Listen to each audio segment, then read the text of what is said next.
Muito bem, Vida e Saúde está começando. Eu quero chamar você para convidar todo mundo que está aí na sua casa para prestar atenção. Hoje a gente vai ter aqui uma mini aula de biologia. Você que faz tempo que está longe da escola, vem para cá. A gente percebeu o quanto o conhecimento é fundamental para se tomar decisões importantes com relação à saúde. Então, olha, aproveita esse momento, aproveita o nosso especialista que já está aqui de plantão. Porque, RNA mensageiro, ribossomos, material genético, anticorpos, são palavras que nós falamos várias vezes quando se trata de vacinas e elas também acabaram fazendo parte, do nosso cotidiano nos últimos anos. Só que você sabe o que elas significam de verdade, sabe também a função, o papel de cada uma delas? Será que existe diferença entre as vacinas comuns e a vacina de RNA?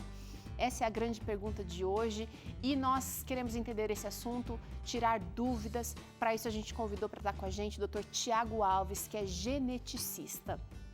E eu convido você também para estar com a gente participando dessa conversa. Use o nosso WhatsApp, se você já tem salvo aí na sua agenda, manda sua dúvida, sua participação aqui.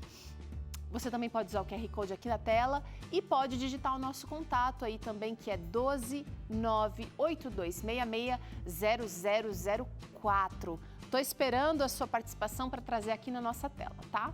Doutor Tiago, bem-vindo ao Vida e Saúde, tudo bem? Tudo bem, boa tarde, Teru, boa tarde a todos que acompanham o programa. É um prazer estar aqui novamente. Eu já participei do programa em 2017, 2018 e agora é muito bom estar de volta, contribuindo com o programa e falando sobre esse assunto tão importante, sobre vacinas de RNA.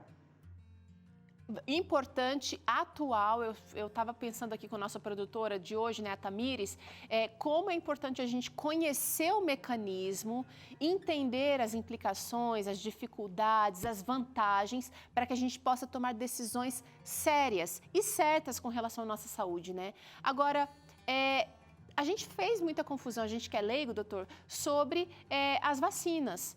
Explica pra gente como é que funciona uma vacina normal e qual é a diferença da vacina de RNA, por favor. Ok, nós temos várias estratégias para fabricar uma vacina. A ideia da vacina é você preparar o sistema imune para combater o vírus quando ele aparecer e infectar o corpo. Para isso, eu posso usar um vírus inativado, um vírus atenuado, e eu também posso usar pedacinhos do vírus.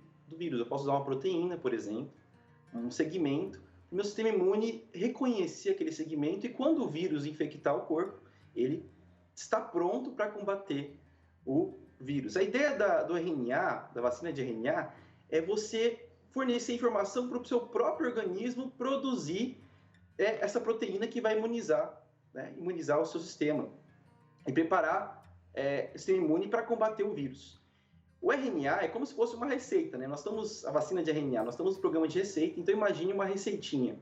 Para você produzir uma vacina de RNA mensageiro, você precisa de um molde de DNA, você coloca os ingredientes, nós vamos ver depois com mais detalhes isso, as letrinhas, no caso do RNA é a adenina, a uracila, a citosina e a guanina, você vai colocar uma polimerase e você vai formar o RNA a partir de um molde que você vai utilizar. Esse RNA não representa o RNA do vírus todo, do SARS-CoV-2, que causa Covid, no caso, Ele representa apenas um segmento. As vacinas de RNA que foram fabricadas, que estão sendo fabricadas, elas se baseiam no segmento responsável por produzir a proteína spike ou espícula, que é como se fosse a chavinha molecular que vai abrir nossas células e permitir que o RNA do vírus entre. Então, a vacina é baseada só no segmento de RNA correspondente a essa proteína, tá bom? Então, não é o material genético do vírus todo. Então, eu produzo esse RNA e daí eu preciso introduzir esse RNA dentro do corpo humano. Inclusive, tem uma animação preparada. Vamos colocar? Programa Vida e Saúde. Acho que é bom colocar para a gente ilustrar, para ficar mais didático para vocês, ok? Então, lembrando que o RNA... mensageiro, ele é formado lá no núcleo a partir do DNA. Vocês estão vendo a fita de DNA, uma fita dupla, que é separada, e uma das fitas vai servir de molde para a síntese desse RNA mensageiro. Esse RNA mensageiro, ele é a base da vacina, tá? A vacina de RNA. Então, esse RNA mensageiro, ele vai ser introduzido dentro do corpo do indivíduo. Então, ele vai caminhar e vai entrar nas células, e o objetivo dele é impedir, depois, ao entrar nas células, impedir futuras infecções. E como ele faz isso? Esse material vai entrar dentro das nossas células, o RNA, vai usar a maquinaria das nossas células para produzir a proteína, e essa proteína ela vai ser exportada para a membrana celular das nossas células. E algumas células do sistema imune vão identificar essas proteínas, e quando o vírus surgir, essas células vão ter anticorpos, ter produzido anticorpos que vão se ligar à espícula, essa proteína. Eu já conheço você, eu já vi você antes. E assim, quando o vírus surgir, eles vão neutralizar, como vocês estão vendo na imagem, o vírus, esses anticorpos vão neutralizar, impedir que o vírus se replique e sinalizar para outras células do sistema imune para destruir o vírus. Tá? Então, é como nós sensibilizarmos o sistema imune para reconhecer o vírus. O RNA, essa vacina de RNA, ela demorou um pouco para ser elaborada porque ela precisa de uma proteção. Tá? Então, para inserir ela no corpo do indivíduo, se eu inserir só o RNA, ele ia ser degradado rapidamente. É uma molécula um pouco sensível. Então, o que é feito depois? Ele é coberto, né, depois da síntese, com uma nanopartícula lipídica.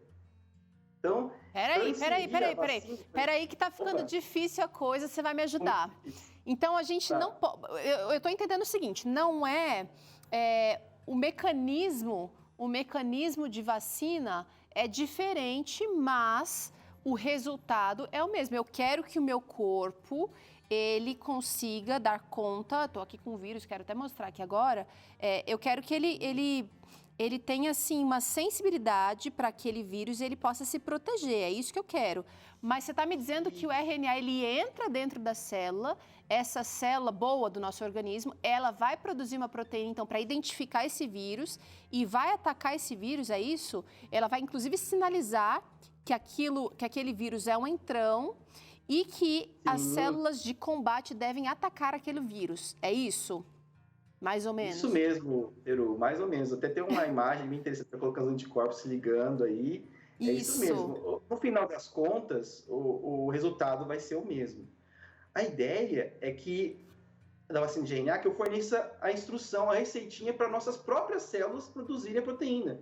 Em vez de eu ter que inserir uma proteína ou uma parte do vírus que foi sintetizada fora do corpo. Então, é como se eu desse a receita para o nosso corpo para ele produzir as próprias proteínas, ok? Então, elas vão produzir as proteínas elas vão migrar e vão sinalizar para outras células do imune. Tem algumas células específicas, são células apresentadoras de antígeno. Elas vão apresentar essas proteínas para algumas células que vão criar uma memória. E nós temos duas memórias, uma mediada via células do sistema imune e outra via anticorpos. Então, tem algumas células que vão ficar preparadas para combater o vírus quando ele surgir, e tem outras células que vão produzir esses anticorpos, que vão se ligar, como a Teru bem colocou aí no esqueminha, às proteínas da membrana do vírus, né? As proteínas espículas, spikes. Eu formei como se fosse um atrativo aqui para essas células de defesa atacarem esse vírus, né? Inclusive, gostaria de parabenizar o pessoal da produção, ficou bem legal aí o esqueminha. Dona Tamires. Então, os anticorpos, eles vão se ligar a essas proteínas, que são as chavinhas, vão impedir que o vírus abra a chavinha das células. Agora então, basicamente, esse é o mecanismo.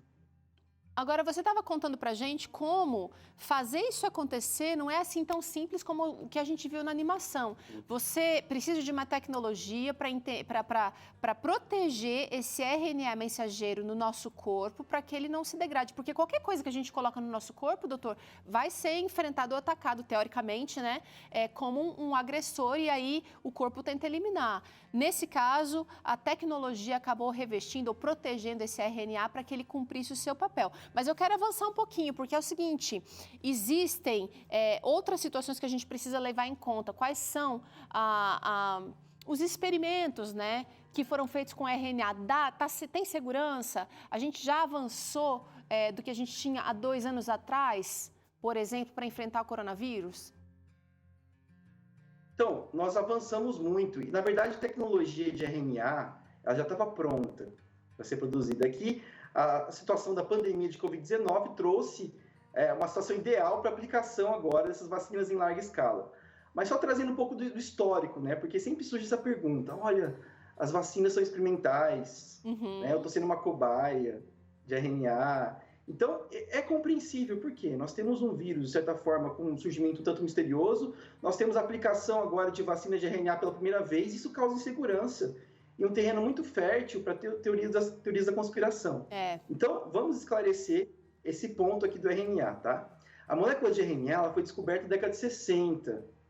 Foi descoberta, e quando se descobriu a molécula de RNA, falou, nossa, que interessante, então tem uma molécula que ela vai levar a informação do núcleo lá para se comunicar com as organelas. É como se fosse uma cidade, a célula, nós temos a prefeitura, central de comando, e nós temos as partes da cidade, nós temos as indústrias, as ruas, as avenidas, as casas. Então, essa informação precisa sair desse núcleo e ir para o citoplasma da célula. E quem faz isso é o RNA mensageiro, vai levar essa mensagem, ok? Então, ele foi descoberto na década de 60, e daí, quando se percebeu a função dele, falou, nossa, que legal. E se a gente conseguisse sintetizar RNA e colocar dentro das células para vários fins? Então, foi uma ideia que surgiu e começou a ser desenvolvida na década de 70 já. E daí, por exemplo, na década de 90, a primeira vacina contra a base de RNA foi elaborada e aplicada contra a gripe, mas em camundongos, em modelos animais. Certo. E daí, em 2013 só, foi elaborada uma vacina aplicada em humanos contra a raiva. Só que existiam alguns empecilhos técnicos, né, que levaram os cientistas a buscar melhorias para essas vacinas. Um deles era o seguinte, como você bem colocou, o RNA ele é muito sensível, ele se degrada muito fácil. E além de ele ser instável, um pouco instável e molécula delicada, existem enzimas que degradam o RNA, chamadas RNases. E essas RNases estão em todos os lugares. Então, no ambiente, por exemplo, tem micro-organismos, eles têm RNases. O nosso corpo tem várias RNases. São enzimas que quebram o RNA. Então, se eu colocar o RNA soltinho lá no corpo, ele vai ser destruído pelo sistema imune rapidamente, vai ser degradado, e não é isso que eu quero na vacina, né? Eu quero que ele chegue na célula. Então, para isso, houve...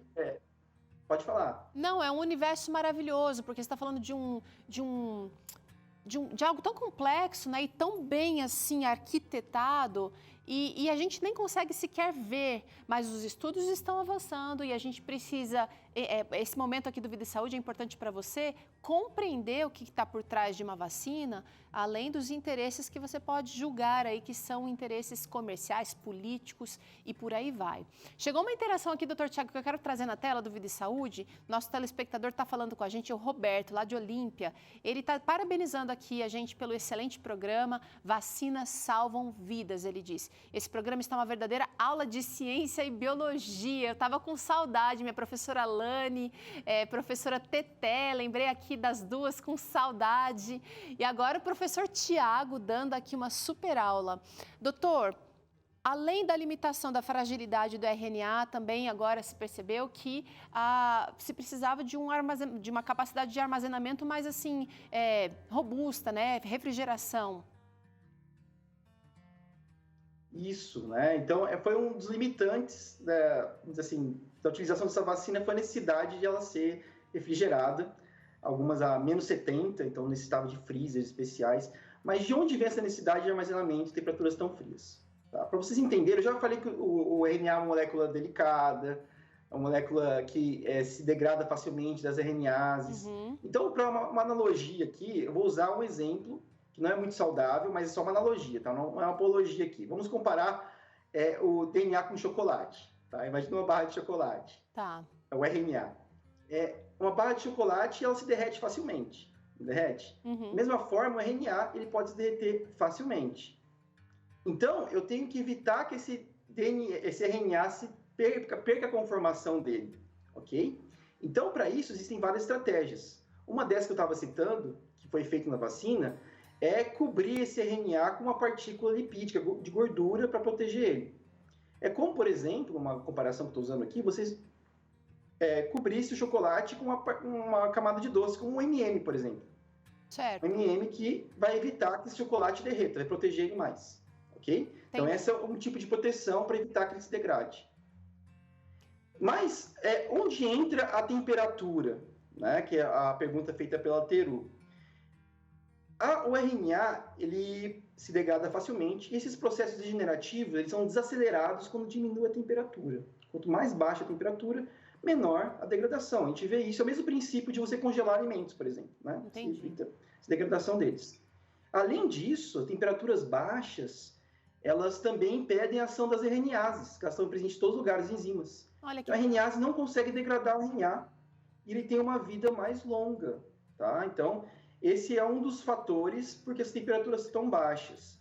Tá. Mas vocês podem ter até ouvido falar que houve variações nas condições de armazenamento. Por quê? Porque testes de termoestabilidade são sempre realizados com essas vacinas. Uhum. Por quê? Vai que um lote de vacina fica preso em algum lugar, né? Ele demora para ser liberado. Então tem que ver até quando essa vacina ela funciona. Condições de temperatura, de tempo. E o que eles fazem? Eles testam várias condições de temperatura, de tempo, e vão aplicando em camundongos, para ver se ela continua com o efeito que ela devia ter. Tudo isso para garantir segurança. Tudo isso para garantir segurança. Agora, doutor, eu sei que o assunto é extenso, mas em torno das vacinas surgiram muitos mitos e algumas verdades. Eu queria que você ajudasse a gente agora a falar sobre esses mitos e verdades, especificamente sobre as vacinas de RNA mensageiros. A gente tem aqui, olha, vou tirar aqui, essa grande afirmação aqui que eu quero descobrir se é mito ou verdade. A produção dela é mais rápida e eficiente do que outras metodologias. Mito ou verdade? Verdade. Com certeza, muito mais rápido e eficiente. Por quê? Porque, como eu disse para vocês, as outras vacinas dependem de sistemas biológicos para eu produzir vários vírus, pedacinhos do vírus. Então, eu preciso ou de células em cultura, ou tecidos animais, ovos de galinha. Eu preciso de algum sistema biológico para replicar esses vírus. Já o RNA é uma receitinha, onde eu coloco os componentes em laboratório e posso escalonar essa produção. Ela pode ser mais padronizada do que outros tipos de vacina. Eu consigo modificar ela. Então, assim, tem várias vantagens relativas à produção. Então, eu consigo produzir em maior quantidade, são mais eficientes e mais seguras em alguns aspectos, porque não envolve várias variáveis que estão presentes em sistemas biológicos. Ótimo. Consigo controlar as variáveis melhor em contexto laboratório. Agiliza, né? Com certeza agiliza. Agora, tem dúvida ainda sobre a vacinação. Será que a vacina causaria Covid-19? Não, ela não causa. Lembrando que a Covid-19 é uma doença causada pelo SARS-CoV-2, que é o vírus, tá? É um vírus de RNA. Mas como eu disse para vocês, essa vacina ela não é baseada no RNA todo do vírus. Ele foi sequenciado e eu sei exatamente o pedacinho do RNA que produz a proteína, a spike, ou a espícula. Então eu pego só aquele pedacinho e utilizo para fabricar a vacina. Tá? Então, o seu corpo vai produzir só aquele pedacinho. Não estou recebendo o vírus ali, não está injetando vírus, né? Não, de forma alguma. Outro mito ou verdade aqui que eu quero saber se o Dr. Tiago pode nos ajudar.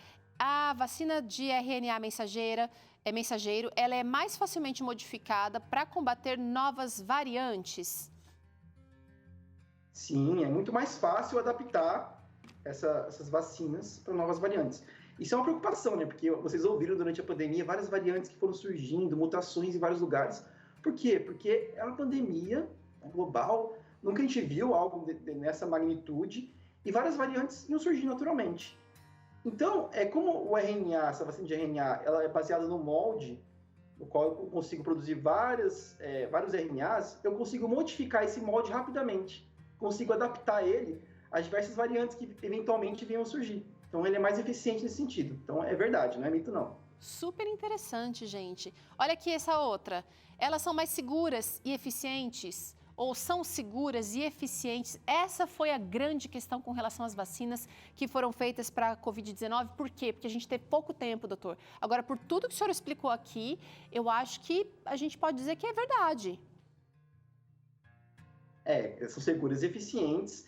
Como eu disse para vocês, elas vêm sendo estudadas há décadas. Inclusive, mesmo depois da descoberta, dessa padronização dessas nanopartículas que permitiram a entrega do RNA nas células, foi elaborada uma vacina né, uma vacina contra o ebola, por exemplo, antes dessa vacina do Covid. Mas como o ebola ele é um vírus restrito a regiões da África, não houve interesse comercial para a produção em larga escala. Tá? Então, depois de toda aquela história que eu contei para vocês, houve... Não, eu acho que a Covid teve pontos positivos também, se a gente pensar nessa corrida que teve tecnológica com relação à vacina, né? Eu acho que talvez a Covid tenha viabilizado, então, essa técnica ou essa ciência, né, doutor? Sim, perfeito. Vamos trazer mais um aqui. Mito ou verdade, doutor Tiago? Elas alteram o genoma. É uma preocupação, já que você está injetando algo dentro da célula. Então vamos lá, vamos contextualizar. Lembrando da historinha, né, tem o DNA, o molde, e o RNA, que é produzido através desse molde de DNA no núcleo da célula. Ele vai lá, migra, né? Então, o lugar de atuação do RNA não é no núcleo da célula, é no citoplasma. Então, quando injeta o RNA na sua célula, ele vai atuar no citoplasma e não no núcleo. Tá? Então, a proteína vai ser produzida através desse RNA, de ribossomos, de RNA transportador, vai ser produzida essa proteína, e depois aquele RNA que foi introduzido vai ser degradado. Ele não vai entrar no núcleo da célula e se transformar em DNA. Só para esclarecer algumas dúvidas, alguns artigos, né, até lançaram a possibilidade de uma integração, mas para isso depende de uma transcriptase reversa, outras enzimas, isso é especulativo. Tá? Foi realizado em células in vitro, não foi comprovado nada, tá? E muito menos foi feito algum experimento em organismos vivos, tá? Então tem muitas especulações nesse sentido, mas o que nós sabemos é que as vacinas de RNA não são integradas no nosso genoma, pode ficar tranquilos. Mito, tá? Gente, mito. Você ouve falar muita coisa por aí, muita especulação, cuidado, tem cientistas sérios trabalhando nisso, muitos cientistas sérios, inclusive. Agora, doutor, é verdade que essas vacinas possibilitam a combinação de diferentes alvos? Isso é outro aspecto importante, Teru. Por quê? Porque como a matriz é muito simples, eu estou lidando com uma sequência, uma instrução, eu posso inserir nessa instrução de DNA vários alvos diferentes. E assim a vacina fica mais robusta do que uma outra estratégia. Né? Além da questão que eu já coloquei antes de atualizar essa vacina mais facilmente, eu consigo combinar diferentes alvos e torná-la mais robusta no combate a um determinado vírus. Então é verdade. Legal. Olha aqui. Então é verdade. E a última afirmação aqui para a gente saber se é mito ou verdade, elas não possuem todo o material genético do vírus. Essa eu sei responder, doutor. Essa eu vou passar. É verdade. Você já explicou aqui que é só um pedacinho do código, né? Não é o vírus, não é um pedaço. Diferente de pegar uma cepa, por exemplo, é só um pedacinho do RNA que vai atrair, que vai fazer a produção da proteína certa para, gente, deixar o vírus ser atacado do jeito certo. O nosso corpo tem condições de brigar por nós quando a gente dá condições. Eu acho que a vacina de RNA mensageiro tenta fazer exatamente isso, né, doutor? Sim. Doutor, eu quero te agradecer pela participação aqui no Vida e Saúde. É um assunto complexo, eu acho que a gente pode trazer mais vezes aqui para conversar, porque quando a gente entende, quando a gente compreende os mecanismos, compreende esse exército silencioso brigando pela nossa saúde aqui, a gente toma também decisões mais inteligentes com relação à saúde. Posso deixar seu Instagram aqui para a galera, doutor? Pode deixar sim. Pode deixar o Instagram. Vai ser um prazer entrar em contato com vocês, interagir. Vocês podem enviar dúvidas, fiquem à vontade. Já está aqui, olha, a direção já colocou aqui, @professor.tiagoalves, professor abreviado aí. Então o contato do Tiago. E você que gostou dessa conversa, que gostou, que quer entender um pouquinho mais, vale rever. Vai estar disponível no nosso canal no YouTube já. Até a próxima, doutor. Muito obrigada. Eu que agradeço o convite. Podem contar com a minha participação sempre que for necessário. Obrigado. Ai, que bom. A gente vai fazer um intervalo agora. Na volta, você que estava esperando Tânia Santos, hoje não vai ser Tânia Santos, não. Hoje tem Rafaela Martins aqui, a gente recebe ela para nos ensinar um delicioso leite condensado vegetal, que é ingrediente do nosso drink de hoje. É a pina colada sem álcool, último episódio dessa temporada do quadro Tintim. A gente te ensina já.